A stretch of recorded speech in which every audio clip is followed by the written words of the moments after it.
Good day. Now we will talk about the ancient Chinese inventions, the gunpowder. Gunpowder was invented in ancient China during the Tang Dynasty around the 9th century.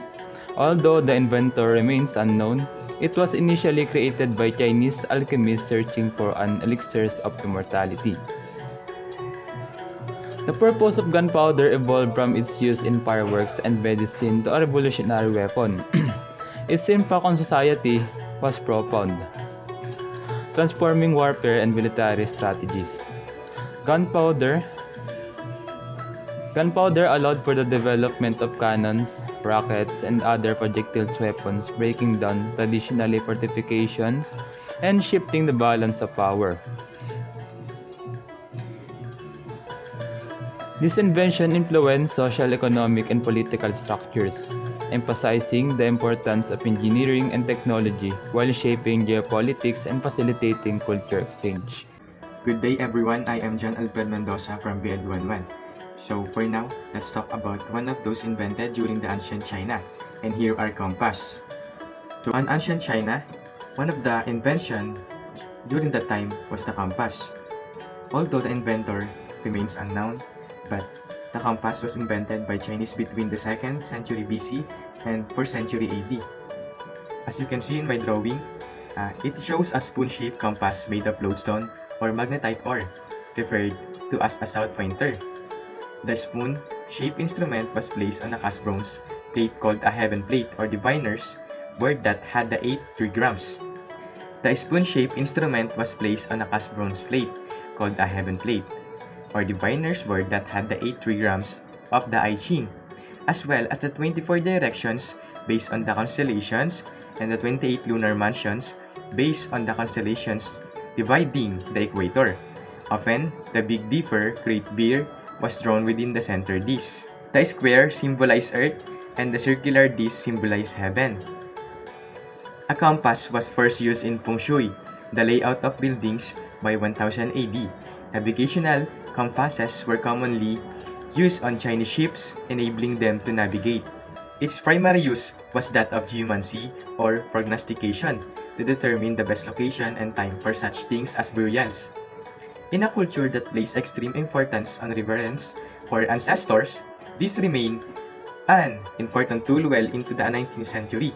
Even in modern times, there are those who use these divination concepts of feng shui, literally of wind and water, for locating buildings or fortuitous times and locations for almost any enterprise. Its primary use was that of geomancy or prognostication to determine the best location and time for such things as burials. In a culture that placed extreme importance on reverence for the ancestors, this remained an important tool well into the 19th century.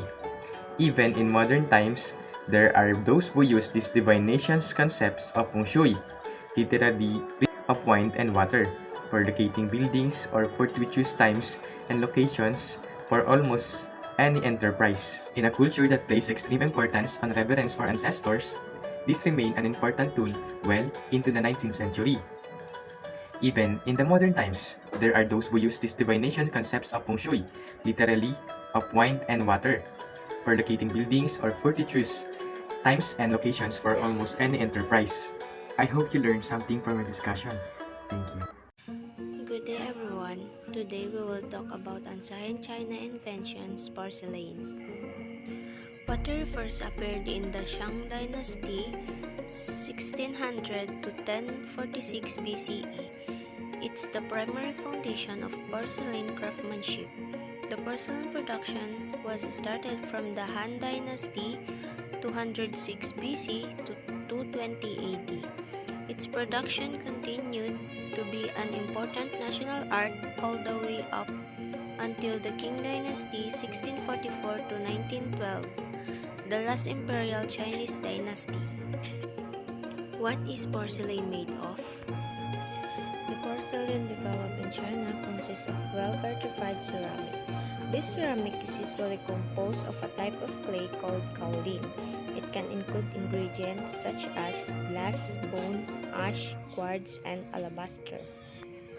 Nowadays, Chinese mainland and Hong Kong offer many museums and shops where you can view and buy ancient antique porcelain and porcelain artwork. Aside from viewing the major collection in places like the Forbidden City, there are also markets devoted especially to selling Chinese porcelain. The Chinese art of porcelain making is considered with national pride of this day.